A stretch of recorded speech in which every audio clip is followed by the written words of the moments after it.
जो हमारी आंखों के सामने प्रतिदिन घटित हो रही है, इसको बोलते हैं नित्य प्रलय। हम और आप इतने छोटे से जन्म लिए थे, अब इतने कहाँ चले, मृत्यु के प्रलय के मुंह में चले गए हैं। किंतु हमारी जो आशा है, जो पकड़ है, मजबूत बनी है। अब किस समय न जाने प्राण छूट जाएंगे, पर जिसको समझना है, जिसको पकड़ना है, उसको नहीं पकड़ा है। न पकड़ने की चीज को पकड़े बैठे हैं। ये नित्य प्रलय। नारायण दूसरी बताई नैमित्तिक प्रलय। सतयुग त्रेता द्वापर कलयुग जब ये चतुर्युगी 71 बार बीत जाते हैं नारायण, तब जाकर के एक मनु होता है। और ऐसे जब ये 14 मनु हो जाते हैं, तब एक मनवंतर होता है। और ये 14 मनवंतर का ब्रह्मा जी का एक दिन होता है। या ये कहो ये सतयुग त्रेता द्वापर कलयुग जब 1000 बार बीत जाते हैं, तो ब्रह्मा जी का एक दिन, ऐसे ही ब्रह्मा जी की रात होती है। तो जब ब्रह्मा जी की रात होती है, तो ये सब जीव समूह ब्रह्मा जी में समा जाता है। इसको बोलते हैं नारायण नैमित्तिक प्रलय। इसके बाद में है प्राकृतिक। जब ब्रह्मा जी की आयु 100 वर्ष की हो जाती है, ऐसे करके तब जो प्रलय होती है वो प्राकृतिक प्रलय होती है। एक अंतिम प्रलय है, उसका नाम है आत्यंतिक प्रलय। आत्यंतिक प्रलय नारायण सबके जीवन में घटित नहीं होती। जो तत्वज्ञ महापुरुष होते हैं, जो भगवत प्रेमी होते हैं, ये केवल उन्हीं के जीवन में घटित होते हैं, जिनको भागवत जी की कृपा से, भगवान की कृपा से, जिनको यह बोध हो जाए कि मैं शरीर नहीं हूँ, मैं तो आत्मा हूँ, नित्य शुद्ध बुद्ध कूटस्थ साक्षी अविशाली अजन्मा। तो जिस व्यक्ति को जैसा बोध हो जाता है, फिर उसका आवागमन का चक्र पुनरपि जननम पुनरपि मरणम पुनि पुनि जननी जठरे शयन समाप्त हो जाता है। इसलिए उसकी जो लय होती है वो आत्यंतिक प्रलय होती है। ये 4 प्रकार की प्रलय बताई। किस पुराण में नारायण कितने अध्याय और कितने मंत्र हैं, ये जो आगे की ये जो कथा है, ये सत जी ने सोनक जी को सुनाई।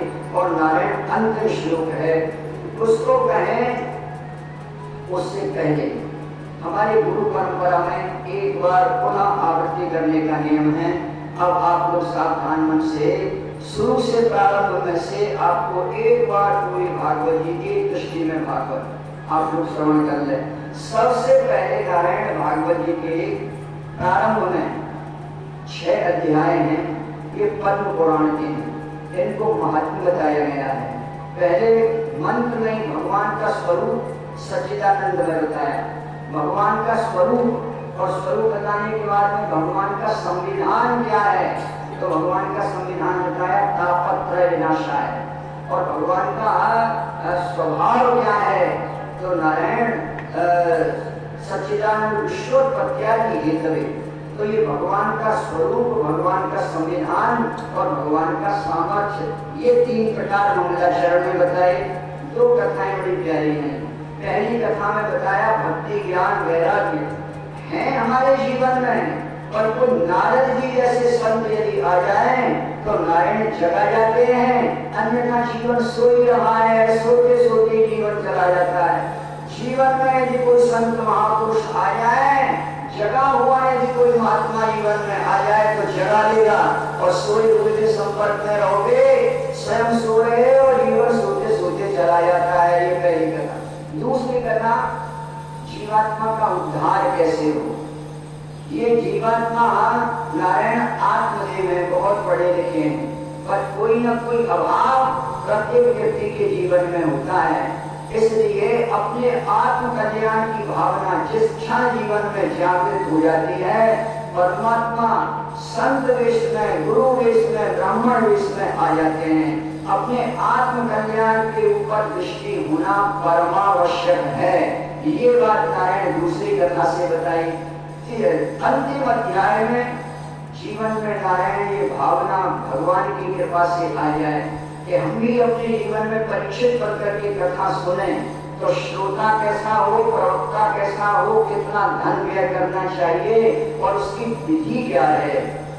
नारायण ये विधि अंतिम जो 6वां अध्याय इसमें बताई है। इसी के साथ में ये 6 अध्याय जो महात्मा के जो पद्म पुराण के हैं भगवान श्री हरि के श्री चरण कमलों में अर्घ्य समर्पित। आइए ये जो प्रथम स्कंद है इसका नाम है सर्ग, सज्जनम सर्ग। नारायण इसको अधिकार भी बोलते हैं।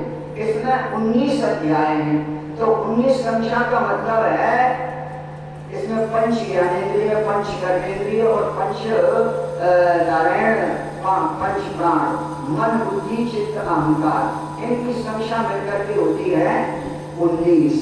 तो जितना भी हम कोई कर्म करते हैं सभी कर्म करने का अधिकार जो मिलता है वो नारायण, इसीलिए इसका नाम अधिकार प्रकरण बताया गया है।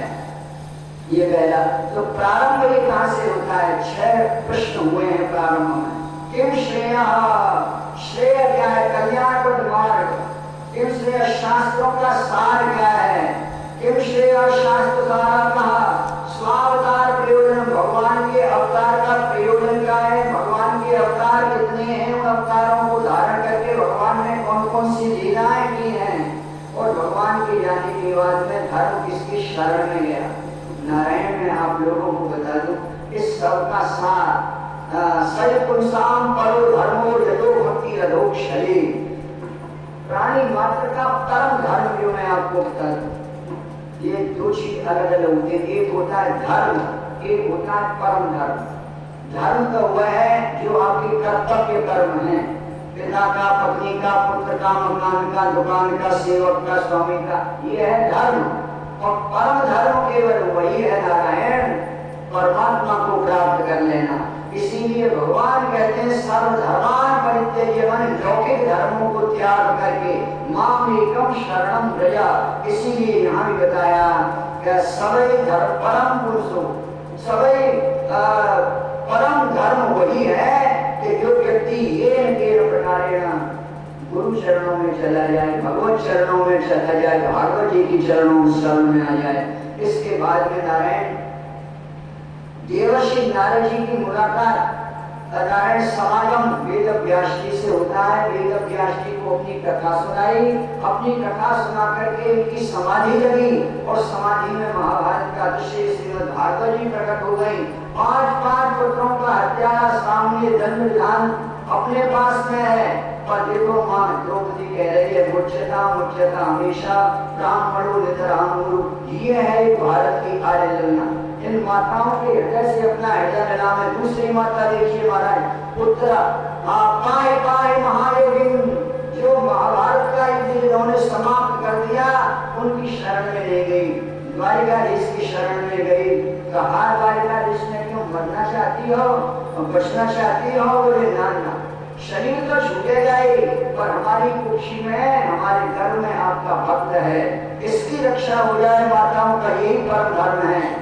अरे बोले तुमको मैं पहले माँ बनाऊंगा, परीक्षित जी की माँ तो तुम बाद में बनोगी महाराज। वो चक्रपाणी चक्र को लेकर के घर में प्रवेश कर गए। और नारायण इतनी प्यारी कथा है, सुखदेव स्वयं यहाँ कहते हैं परीक्षित जी की मृत्यु हो गई थी, ईशेन जीविता गुना, परमात्मा ने स्वयं अपनी कृपा से, परीक्षित महाराज कहते हैं कि हमारी तो ब्रह्मा से मृत्यु हो गई थी, हमें तो परमात्मा ने अपनी कृपा से जिलाया है, हमें जीवन दान दिया है, हमें तो गर्भ में ही दर्शन दे दिए।